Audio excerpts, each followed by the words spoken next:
Praise the Lord. Welcome to Damaris Faith.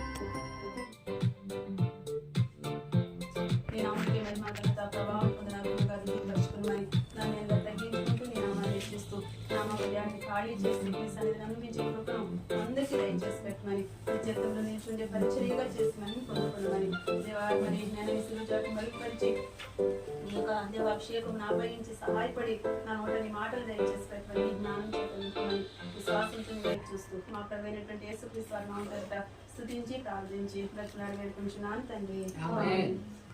కొన్ని వారం కాకుండా అంత క్రితం మనం రెగ్యులర్గా ఒక స్త్రీ గురించి ధ్యానిస్తాం. మిల్క సరే ఈరోజు ప్రభు చిత్తం అయితే ముగించుకోవడము లేకపోతే ఇంకేమైనా తలపిస్తే దాన్ని కొనసాగడం చేద్దాము. సరే ఆదికాండము 11వ అధ్యాయము 27 నుంచి మార్చి ప్రార్థనా పూర్వకంగా స్పష్టంగా చదువుకుందామండి. తెరాహు వంశావళి ఇది. తెరాహు అబ్రామును, నాహోరును, హారానును కనెను. హారాను లోతును కనెను. హారాను తాను పుట్టిన దేశమందలి కల్దీల ఊరను పట్టణంలో తన తండ్రి అయిన తెరహు కంటే ముందుగా మృతి పొందెను. అబ్రామును నాహోరును వివాహం చేసుకునేది. అబ్రాం భార్య పేరు షారాయి, నాహోరు భార్య పేరు మిల్కా. ఆమె మిల్కాకును ఇస్కాకును తండ్రి అయిన హారాను కుమార్తె. తెరాహు తన కుమారుడగు అబ్రామును, తన కుమారుని కుమారుడు అనగా హారాను కుమారుడగు లోతును, తన కుమారుడగు అబ్రాం భార్య అయిన షారాయి అను తన కోడలిని తీసుకుని కనానుకు వెళ్ళుటకు కల్దీల ఊరను పట్టణంలో నుండి వారితో కూడా బయలుదేరి హారాను మట్టుకు వచ్చి అక్కడ నివసించిరి.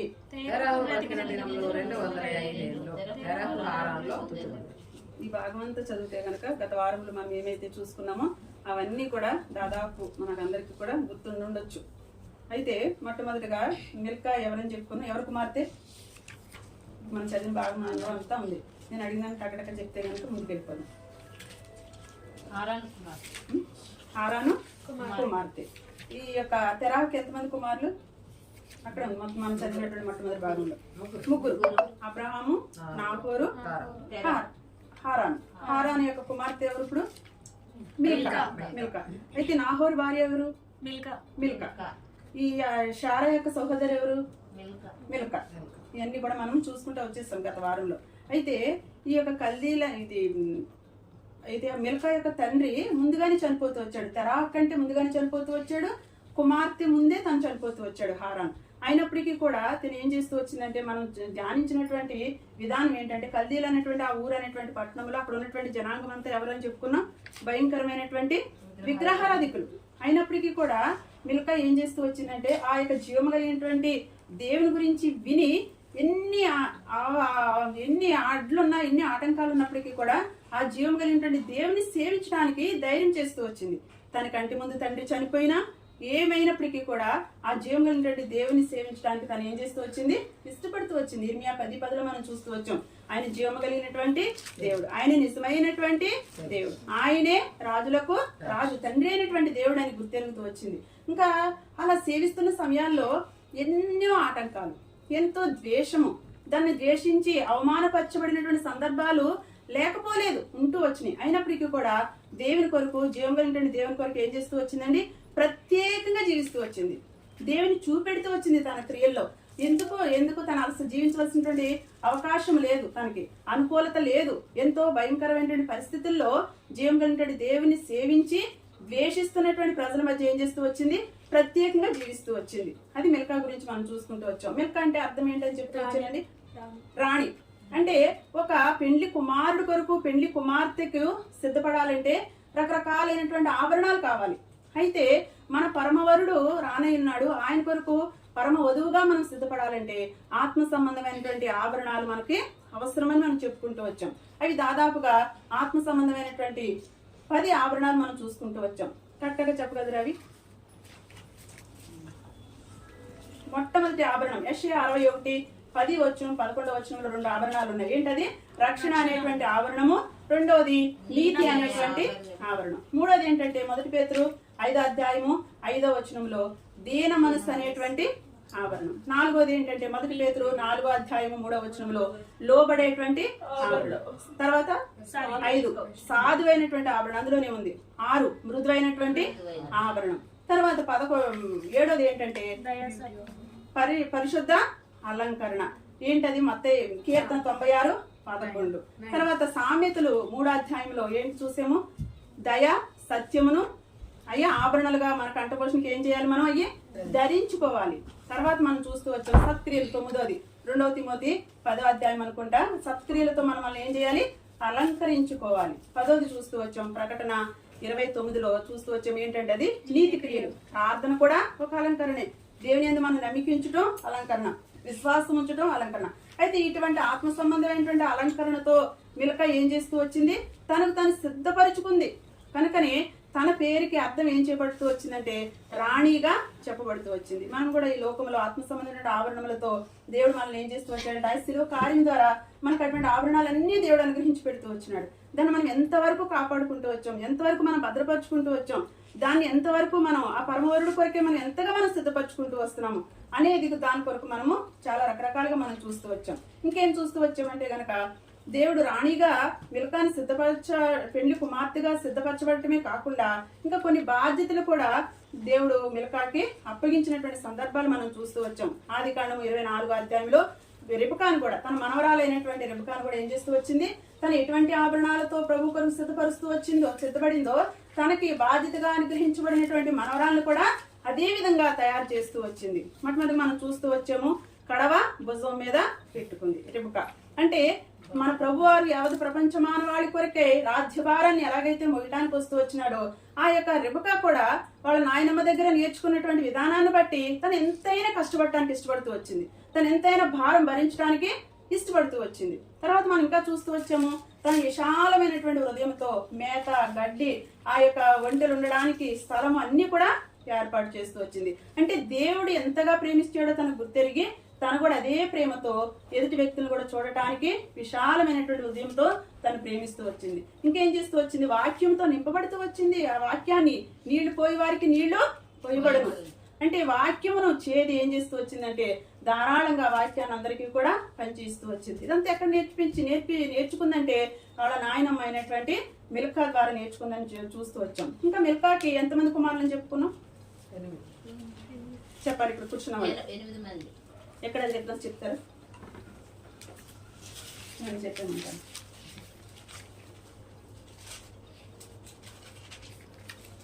చెప్పాలి త్వరగా. 8 కుమారులు. ఆదికాండము 22వ అధ్యాయము. ఈ పేర్లకి కొన్ని వరకు నేను అర్థాలు కూడా చెప్తూ వచ్చాను. అంటే కుటుంబ వ్యవస్థ, అంటే కుటుంబంగా దేవుడు అప్పగించినటువంటి బాధ్యతను తను ఏం చేస్తూ వచ్చింది, నిర్వర్తిస్తూ వచ్చింది. అంటే కొంతమంది పేర్లు మాత్రమే పరిశుద్ధ గ్రంథంలో రాయబడుతుంటే గానీ ఈ మిల్కా యొక్క కుమారులు 8 పేర్లు కూడా రాయబడుతూ వచ్చింది. ఇక్కడ చూద్దాం, చూడండి. ఆదికాండము 22వ అధ్యాయము 21 నుంచి చదవండి.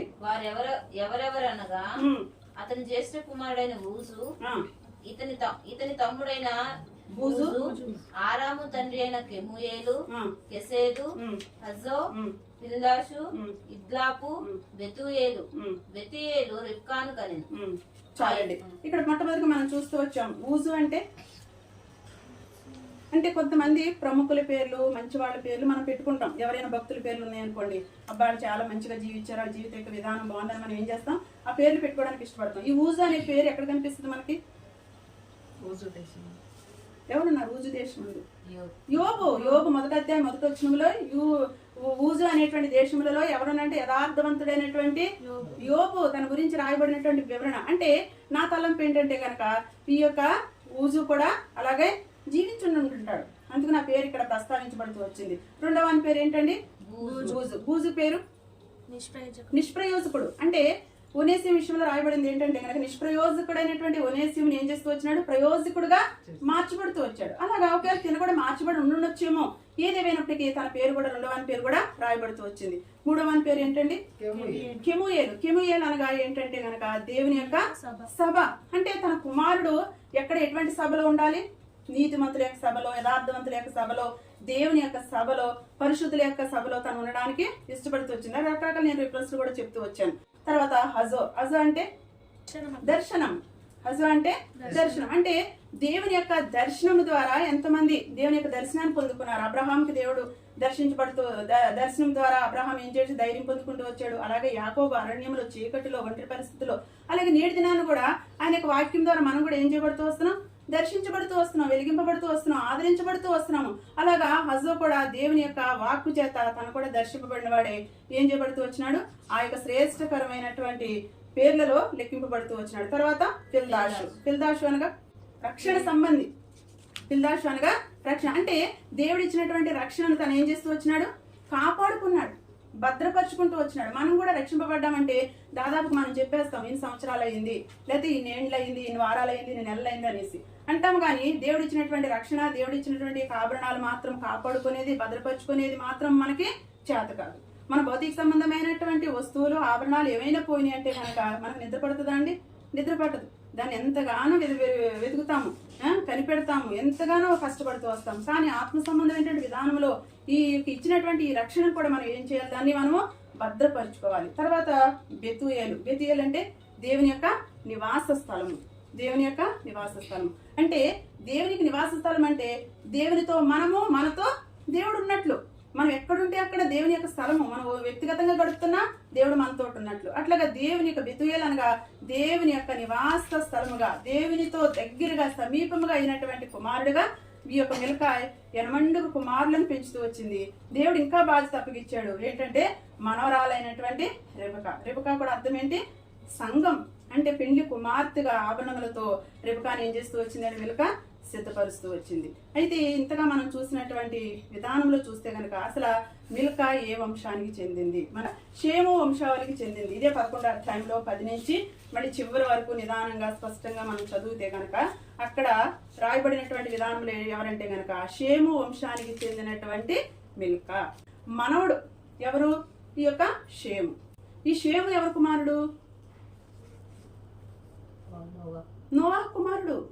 మనకు తెలుసు చిన్నప్పటి నుంచి షేము, హాము, యాఫెతు. ఈ యొక్క షేము ఎవరి కుమారుడు, నోవాహు యొక్క కుమారుడు. అయితే ఈ యొక్క మిల్కా కూడా చూస్తే లోకాసు వార్త 3వ అధ్యాయంలో 36వ వచనంలో ఈ యొక్క ప్రభువైనటువంటి యేసుక్రీస్తు వారి యొక్క వంశావళిలో ఈ యొక్క మిల్కా కూడా చేర్చబడుతూ వచ్చింది. అక్కడ చూస్తే కనుక తెరాహు, నాహోరి పేర్లన్నిటితో పాటు ఇంకా కిందకి చదువుతూ వస్తే గనక తన పేరు లేకపోయినప్పటికీ కూడా ప్రభువైనటువంటి యేసుక్రీస్తు వారి యొక్క వంశావళిలో చేర్చబడినటువంటి మిల్కా అంటే షేము వంశావళికి చెందినటువంటి మిల్కా. అంటే ఇంతగా ఆశీర్వదించబడడానికి గల కారణాలు మనం ఎన్నెన్నో చూస్తూ వచ్చాము. అంటే షేము ఎంతగా ఆశీర్వదించబడుతూ వచ్చాడంటే తన యొక్క హాము ఏం చేయబడుతూ వచ్చాడు, ఆశీర్వదించబడటానికి ఏమన్నా ఉందా అక్కడ, ఏమీ కూడా లేదు. అయితే అంతగా షేము ఏం చేయబడుతూ వచ్చాడంటే ఆశీర్వదించబడుతూ వచ్చాడు. అపోస్తలుల కార్యాలు 3వ అధ్యాయం 36వ వచనంలో ఏంటి, దుష్టుని చేతిలో నుండి దేవుడు ఏం చేస్తూ వచ్చాడు, మనల్ని విడిపించాడు. ఎఫెసీ 1వ అధ్యాయం 3వ వచనంలో పరసంబంధమైనటువంటి ఆశీర్వాదాలన్నీ కూడా దేవుడు మనకి ఏం చేస్తూ వచ్చాడు, అనుగ్రహించి పెడుతూ వచ్చాడు. అటువంటి ఇచ్చినటువంటి ఆశీర్వాదాలు షేము ఏం చేస్తూ వచ్చాడు, కాపాడుకున్నాడు, వాటిని భద్రపరుచుకుంటూ వచ్చాడు. అటువంటి ఆశీర్వాదంతో కూడినటువంటి ఆ వంశావళిలో చేర్చబడగలగటానికి కారణం ఏంటంటే అంతగా పరసమైన ఆశీర్వాదాలను తను కాపాడుకుంటూ వచ్చాడు, ఈశ్వరి యొక్క వంశావళిలో చేర్చబడుతూ వచ్చాడు. అయితే షేము అంటే అర్థం ఏంటంటే గనక కీర్తి, మెప్పు, ఘనత, ఒక మంచి పేరు పొందుకున్నటువంటి విధానం. అంటే ఈ యొక్క షేము ఎట్లా పొందుకుంటూ వచ్చాడు ఆ కీర్తి అంటే అది ప్రభువైనటువంటి యేసుక్రీస్తు వారికి మాత్రమే సరిపోతుంది. ఆ కీర్తి, ఆ మెప్పు, ఆ ఘనత, ఆ యొక్క వైభవం అంతా కూడా ఎవరికైనా ఉంది అంటే గనక ఈ లోకంలో ఎవరిని ఏ కోణంలో చూసుకున్నా కానీ ఎవరికి కూడా అది లేదు. అయితే అటువంటి పేరు, కీర్తి ఎవరికి దొరుకుతూ వచ్చిందంటే గనక షేముకి. అంటే షేముకు అనుగ్రహించబడుతూ వచ్చిందంటే దాదాపు మిల్కా కూడా అటువంటి కీర్తి, పేరు, ప్రఖ్యాతి పొందినటువంటి మిల్కా. చెప్పేసి 21వ ఆయన ఆ బలాతిశయం చేత క్రీస్తును మృతులలో నుండి లేపి సమస్తమైన ఆధిపత్యము కంటేను అధికారము కంటేను శక్తి కంటేను ప్రభుత్వము కంటేను ఈ యుగమునందు మాత్రమే కాక రాబోవు యుగమునందును పేరు పొందిన ప్రతి నామము కంటేను ఎంతో హెచ్చుగా పరలోకమునందు ఆయనను తన కుడి పార్శ్వమున కూర్చుండబెట్టుకుని ఉన్నాడు. చూడండి, ఆయనకి ఆధిపత్యము కంటేను, అధికారం కంటేను, శక్తి కంటేను, ప్రభుత్వము కంటేను ఈ యుగమునందు మాత్రమే కాక రాబో యుగమందు కూడా పేరు పొందిన ప్రతి నామము కంటే ఎంతో హెచ్చైనటువంటి నామము ఆయన కలిగి ఉంది. అంటే ఈ కీర్తి, మెప్పు, ఘనత ఎవరికి, ఆయనకి ప్రభువైనటువంటి యేసుక్రీస్తు వారికి మాత్రమే సరిపోతాయి. అటువంటి సరిపోయినటువంటి ఆ యొక్క నామం పేరిట ఇప్పుడు ఎవరికి పిలువబడుతూ వస్తున్నారంటే గనక షేము. ఇక మిల్కా కూడా అందులో చేర్చబడినట్లే. తర్వాత ఇంకొకటి చూద్దాం, చూడండి మనల్ని ఎంత కుమారులుగా, ప్రియులుగా చేయబడుతూ వచ్చాము. రోమా 9వ అధ్యాయము రోమా 9:25. ఆ ప్రకారము నా ప్రజలు కాని వారికి నా ప్రజలనియు ప్రియురాలు కాని దానికి ప్రియురాలనియు పేరు పెట్టుదును. మనం అసలు దానికి యోగ్యులం కాదు, అర్హులం కాదు, కానీ మనకి ఆయన ప్రజలుగా చేసుకునేటువంటి భాగ్యం, ప్రియురాలు నా కుమార్తె అని పిలుచుకునేటువంటి భాగ్యం, ఇదంతా మిల్కా గుర్తిరిగింది. నేను ఎంత అందుకునే కల్దీలైనటువంటి ఆ ఊరు అనేటువంటి ఆ పట్టణంలో భయంకరమైనటువంటి విగ్రహారాధికుల మధ్య దేవుడు ఇచ్చినటువంటి నన్ను ప్రియురాలుగా నేను దేవుని ద్వారా పిలువబడుతూ వచ్చాను, ఆయన కుమార్తెగా నేను పిలువబడుతూ వచ్చానని చెప్పి ఏం చేస్తూ వచ్చిందంటే జీవం కలిగినటువంటి దేవుణ్ణి యథార్థంగా సేవిస్తూ వచ్చింది. అందరూ ద్వేషించినను ప్రత్యేకంగా జీవిస్తూ వచ్చింది. తన యొక్క కంటి ముందు హారాన్ని చంపుతూ వచ్చారు. ఆ చంపినప్పటికీ కూడా తను భయపడలేదు.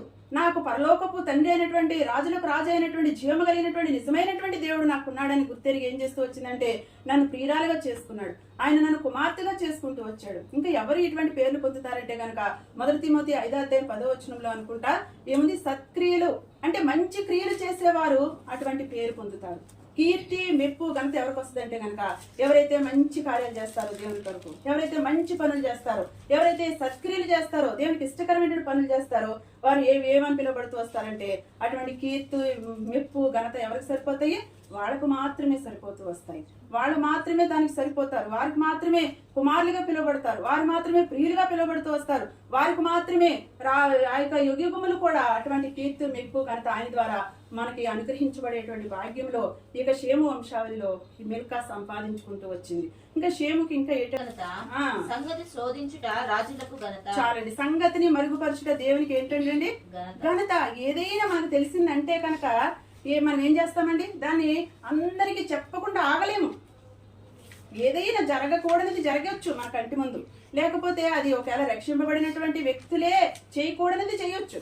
అది మన కంటి ముందు కనిపించినప్పుడు దాన్ని మనం ఏం చేయాలి, దాన్ని మరుగుపరచాలి. అది అలా మరుగుపరిచి ఎవరికి ఘనత, దేవునికి ఘనత. కానీ అలా మనం మరుగుపరచం కాదు కదా.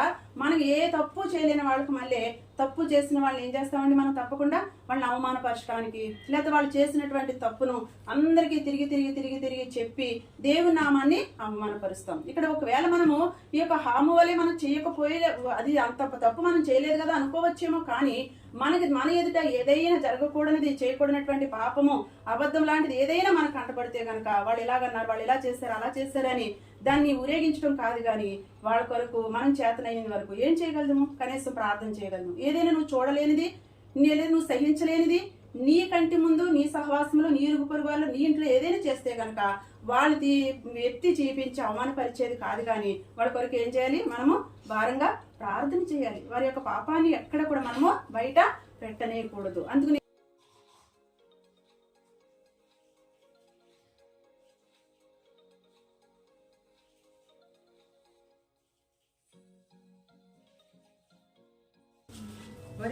మరియు అతడు షేము దేవుడైన యెహోవా స్తుతింపబడును గాక, కనాను అతనికి దాసుడము. చాలండి, ఇక్కడ ఎవరు దేవుడుగా పిలువబడుతూ వస్తున్నాడు, షేము దేవుడుగా పిలువబడుతూ వస్తున్నాడు.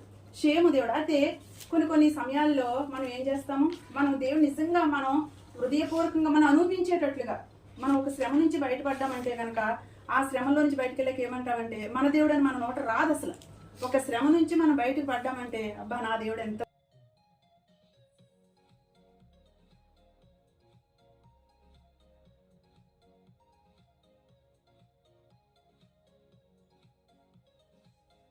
ఆటోమేటిక్గా మనం అనుభవించేసాం కనుక నా దేవుడు అని చెప్పగలుగుతాం. అలాగే షేము యొక్క జీవితంలో ఏమైపోతూ వచ్చాడండి, షేము దేవుడు అయిపోతూ వచ్చాడు. మనకు తెలుసు దావీదు ఏమంటాడు, యెహోవా నా బలమా నేను నిన్ను ప్రేమించుచున్నాను. దేవుడు లోకమును ఎంతో ప్రేమించాడు. అయితే దావీదు కూడా ఏం చెప్తూ వస్తున్నాడు, నువ్వు నన్ను ఎంతగైతే ప్రేమిస్తూ వచ్చావో నేను కూడా నేనేం చేస్తున్నాను, అదే విధానంలో ప్రేమిస్తున్నాను. అది నా దేవుడు కాబట్టి నువ్వు నా బలమై ఉన్నావు, నువ్వు నా కేడుముగా ఉన్నావు, నా కొండగా ఉన్నావు, నా ఆశ్రయముగా ఉన్నావు కనుక నేనేం చేస్తాను, నువ్వు నా దేవుడు, నువ్వు నా కాపరివి. ఇదంతా మనం అనుభవించే దాని కొరకే రకరకాల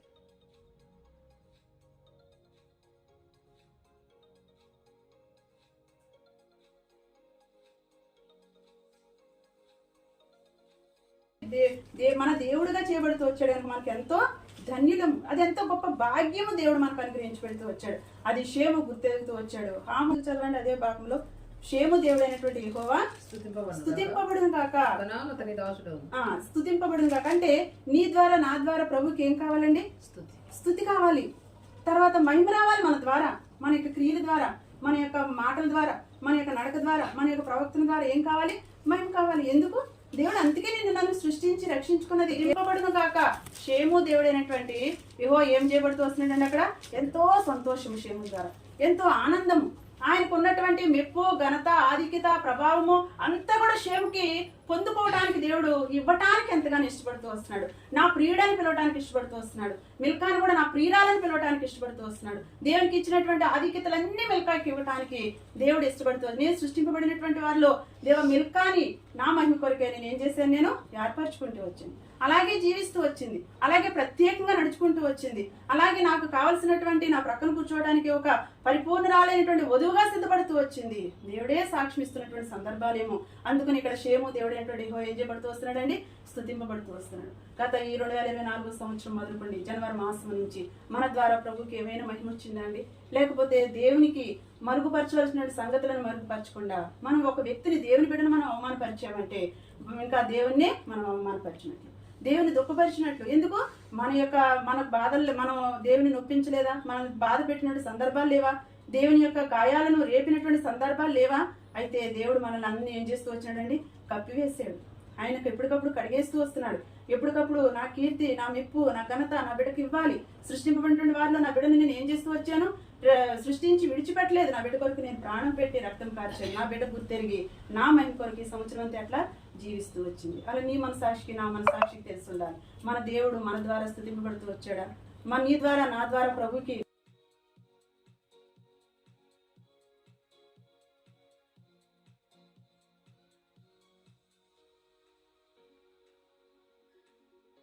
చూస్తే కనుక అబ్రహాం యొక్క దేవుడు ఏం చేయబడుతూ వస్తున్నాడు? సర్వోన్నతులకు దేవుడు ఏం చేయబడుతూ వచ్చాడు? ఇక్కడ స్తుతింపబడుతూ వచ్చాడు. నీ దేవుడు నా దేవుడుగా పిలువబడినప్పుడు, అనుభవపూర్వకంగా మనం గ్రహించినప్పుడు, షేము దేవుడు ఎలాగైపోతూ వచ్చినాడో నా దేవుడు ఈ సంవత్సరం అంతా నా ద్వారా స్తుతింపబడుతూ వచ్చాడు. నా ద్వారా నా ప్రభు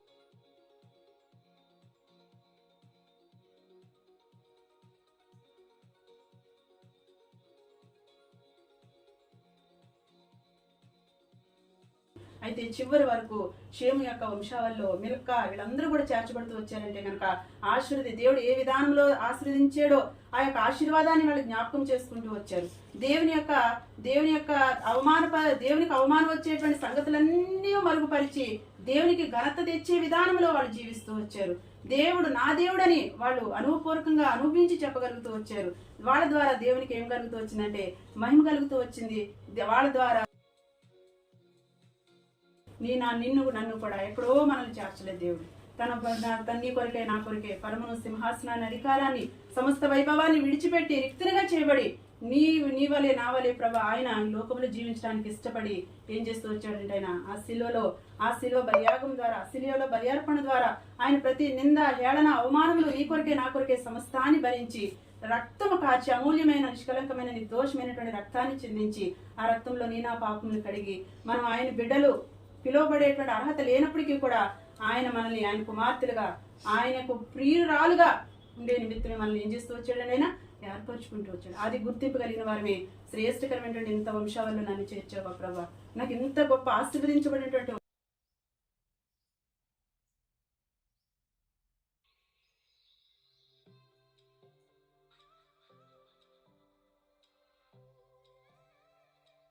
గుర్తింపు కలిగిన వారమే అన్ని వేళల అన్ని సమయాల్లో మన యొక్క వంశావళి ఏమై ఉన్నది, ఎటువంటి శ్రేష్టకరమైనటువంటి వంశావళి ఆయన మన ప్రభు మనం చేస్తూ వచ్చాడు. ఎంత ఆశీర్వదించబడినటువంటి వంశావళి. నీ ద్వారా నా ద్వారా సర్వోన్నతుడైన దేవుడు అన్ని వేళ అన్ని సమయాల్లో స్తుతింపబడాలి. ఆయన మహిమ కొరకే మనల్ని సృష్టింపబడిన వారిలో నుండి ఏర్పరచుకుంటూ వచ్చాడు. ఆయన ప్రేమిస్తూ వచ్చాడు. ఈ సంవత్సరం అంతా మనల్ని నడిపించాడు, భద్రపరిచాడు. ఏంటంటే కనుక ఆయన ప్రేమామయుడు, ప్రేమ స్వరూపమైనటువంటి దేవుడు, శాశ్వతమైనటువంటి ప్రేమ. ఆయన ప్రేమ సంపూర్ణమైనటువంటి ప్రేమ. ఈ యొక్క సమాప్తి వరకు ప్రేమిస్తానని మాట ఇచ్చినటువంటి దేవుడు, మాట తప్పనటువంటి దేవుడు. ఆయన ప్రేమలో ఏమాత్రం కూడా తేడా లేకుండా అన్ని వేళల అన్ని సమయాల్లో మనల్ని ఆయన ప్రేమిస్తూనే ఉన్నాడు. అయితే మనం ఆయన్ని ఎంతగా ప్రేమిస్తూ వస్తున్నాం. ఆయన మనం ప్రేమించి అనుగ్రహించబెట్టబడినటువంటి ఆశీర్వదించబడిన వంశావళిలో నుంచి మనం ఎంతగా దారి తొలగిపోతూ వచ్చాం. మనకు మనమే పరీక్షించుకున్న వారమే. ప్రభా, నీ ప్రేమ మార్పు చెందినటువంటి ప్రేమ, మార్పు లేనటువంటి ప్రేమతో నన్ను ఏం చేస్తూ వచ్చో యుగ సమాప్తి వరకు, ఈ సంవత్సరం, ఈ క్షణం, ఈ గడియ వరకు కూడా అదే ప్రేమతో నన్ను నువ్వేం చేస్తూ వచ్చు, ప్రేమిస్తూ వచ్చు. అయితే నేనైతే నాకు ఇచ్చినటువంటి గొప్ప భాగ్యాన్ని, ఈ గొప్ప ధన్యతను నేను పోగొట్టుకుంటూ వచ్చాను. మనం ఒప్పుకోక తప్పదు. ఇంకా దేవుడు ప్రేమాస్వరూపి, ప్రేమమేడు కనుక, కనికరించి కృపాకారములు ఉన్నాం కనుక ఇటువంటి ఒప్పుకుండి పశ్చాత్తాపడేటువంటి అవకాశాలు ఎవరిస్తారు మనకి? దేవుడు అంతగా మనకు అనుగ్రహించి పెట్టి, ఇంతగా సమకూర్చి, ఇంతగా మనకి ఇచ్చినటువంటి ఆ ప్రేమమేడేటువంటి ఆ ప్రభుని మరొక్కసారి మనకు కృతజ్ఞత కలిగిన వారి మీద తల ఉంచి, తొలగిపోయిన ప్రతి పరిస్థితిని యథార్థంగా దేవుని సన్నిధిలో ఒప్పుకుండి, ప్రభా మళ్ళా నన్ను శ్రేష్టకరమైన వంశావల్లో నన్ను నిలబెట్టు, నేను గుర్తెరలేకపోతూ వచ్చాను, మళ్ళీ నన్ను తిరిగి సమకూర్చు. మిల్కా ద్వారా ఎన్నో ఆత్మ సంబంధమైనటువంటి విషయాలు తవ్వే కొద్ది కూడా దేవుని యొక్క వాక్యంలో నుంచి వచ్చేది ఏంటి? ఆత్మీయమైనటువంటి జీవము. అది ఎందుకంటే పరిశుద్ధాత్మ దేవుడు నీవు నేను ఆత్మీయంగా ఎదుగు నిమిత్తమే అటువంటి శ్రేష్టకరమైన ప్రతి ఒక్క భాగాన్ని రాసి ఉంచుతూ వచ్చినాడు. దీన్ని విడిచిపెట్టే వారంగా కాకుండా ధ్యానించుకుని నెమరేసుకుని అభ్యాసం చేసుకున్నప్పుడే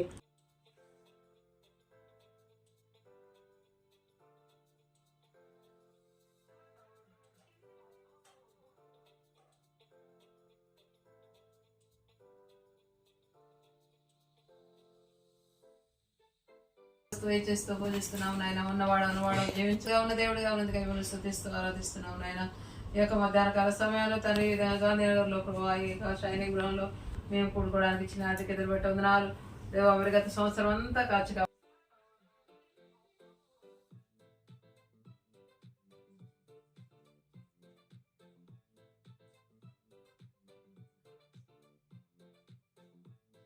ఈ దినం చూడలేక అనేక మంది లోకం విడిచిపెట్టారయ్యా. మమ్మల్ని సజీవ లెక్కలో ఉంచినందుకే కృతజ్ఞతలు నాయన. ఇంకా నీ వద్ద నేర్చుకోవాలి, నీకు సిద్ధపడాలని మాకు ఇచ్చిన ఆయుస్సును బట్టి ఎంతో కృతజ్ఞతలు వందనం తెలుస్తున్నాం. సమయంలో తండ్రి మరి ప్రార్థించిన బిడ్డలు బట్టి వందనాలు, పాటల ద్వారా నీ నామాన్ని మేము తెచ్చుకున్నందుకే వందనాలు.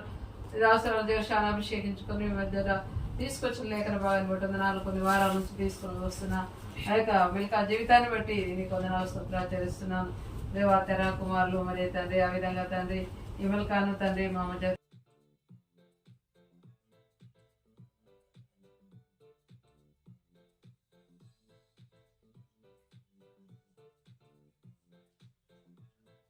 బిడ్డను పోషించింది ప్రభా.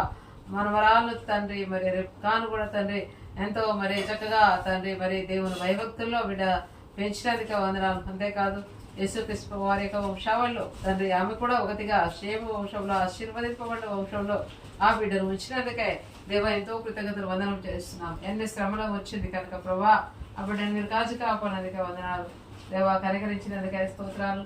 ఆమెకు మాకు ముందుగా ఉంచినందుకే మీకు వందనాలు తెలుస్తున్నాం. మేము కూడా తండ్రి ఆ విధంగా పరదేశంలో యాత్రికలము తండ్రి అన్య జనాంగంలో చేరిన మమ్మల్ని కరుణించి రక్షించి తండ్రి మరి క్షేమ వంశాలలో యేసుక్రీస్తు ప్రభు వంశాలలో నన్ను మమ్మల్ని చేర్చినందుకే కృతజ్ఞతలు చెల్లిస్తున్నాం. పరలోక సంబంధమైన ప్రతి ఆశీర్వాదం ఇవ్వడానికి ఇచ్చిన తండ్రి గొప్ప దేవుడు అని స్తుతిస్తున్నాము నాయన. క్షేమ దేవుడి ఆశీర్వదింపబడు గాక, స్తుతింపబడు గాక తండ్రి. స్తుతింపబడే దేవుడు అని మీకు వందనాలు చెల్లిస్తున్నాం కనుక దేవా మరి కనికరించి మీరు ఇచ్చిన వాక్య భాగానికి నీరు కట్టి ఫలింపచేయండి ప్రభా. మేము రాణిగా చేయబడి సంఘవధువుగా చేయబడి దీవెనాలెన్నో పొందేదము, దీవెనలు ప్రభువా కుమారించితివి. నీదు ప్రేమ పారము ప్రభువా మాపై చూపితివి. ప్రేమ పారము ప్రభువా మాపై చూపితివి. తండ్రి, ప్రేమ కలిగినటువంటి ప్రభా, పరిశుద్ధుడా మీకు వందనాలు, స్తుతులు, స్తోత్రాలు చెల్లించుకుంటూ వస్తున్నాను ప్రభా. నువ్వెంతైనా నమ్మదగిన దేవుడు. దేవాది పరమానాది కలిసి సంకల్పంలో జగత్ పునాది వేయబడక మునిపే, భూమి పునాదులుగా ఏర్పడబడక మునిపే దేవా మరి స్వరంగా తక్కను మీరు ఏర్పరచుకుంటూ వచ్చారు ప్రభా. దేవా మరి ఇక సంవత్సరం అంతా కూడా ప్రభా మరి ఎంతగానో మీరు కాపాడి భద్రపరిచి దేవా మరొక సంవత్సరాన్ని తన యొక్క జీవితంలో దయాకిరీటంగా మీరు అనుగ్రహించి పెడుతూ వచ్చినారు ప్రభా. మీ స్తోత్రంలో దేవా నేను తండ్రి నీ దేవుడని నీకు తోడైనాడు, నీకు ఏది తక్కువ కాదని ప్రభా లేమిలో దేవ సమృద్ధినిచ్చారు. అనారోగ్య పరిస్థితులలో తనకు పరమ వైద్యుడుగా మీరు ఉంటూ వచ్చారు. దేవా కన్నీళ్లు కారుస్తున్న సమయాల్లో దేవా కన్నుల నుండి వచ్చేటువంటి ప్రతి ఒక్క దేవా బాష్ప బిందువులన్నింటినీ తుడిచివేస్తూ వచ్చారు. ప్రభా మీకు స్తోత్రములు. దేవా గొర్రెల మంచి ప్రధాన కాపురిగా మీరు ఉంటూ వచ్చారు. మీకు స్తోత్రండి దేవా. మరి ఇంతకాలముగా ప్రభా మరి తను కొంతగా ఆశిస్తుంది ప్రభు. దేవా మరి స్వర్ణలతలు ఎక్కువగా ఉన్నారని తన పేరు ప్రక్కన దేవా మిల్కాని దేవా మరి జ్ఞాపకం చేసుకుంటూ వస్తుంది ప్రభా. కొన్ని వారములుగా కూడా ప్రభా మరి మిల్కా గురించి ధ్యానిస్తూ వచ్చాం తండ్రి. దేవా మరి నేను పేరుకు తగినటువంటి జీవితము, క్షేమం అంటే కీర్తి, మెప్పు, ప్రతిష్ట ఆ విధానంలో జీవించగలుగుతూ వచ్చినారు ప్రభా.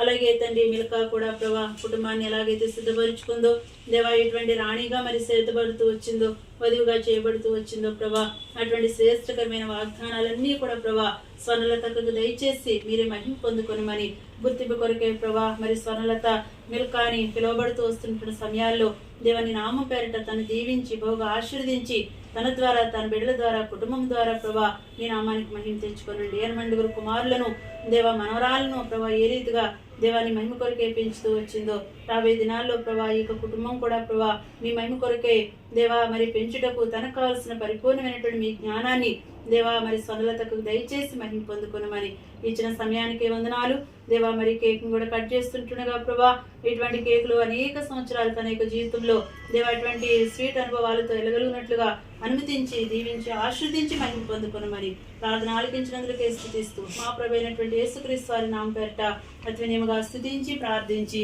బ్రతిమలాడి వేడుకుంటున్నాము తండ్రి. ఆమేన్.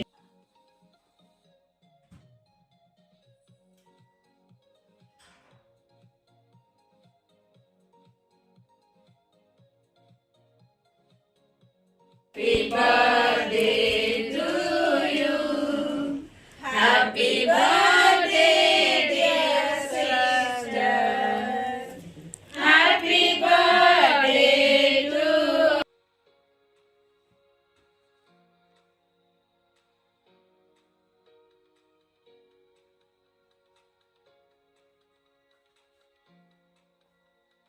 ఇంతవరకు ఎవరైతే సబ్స్క్రైబ్ చేసుకున్నారో వారందరికీ నా ధన్యవాదాలు. ఇలాంటి మరెన్నో వీడియోస్ కొరకు please like and share, subscribe my channel. Thank you. Praise the lord.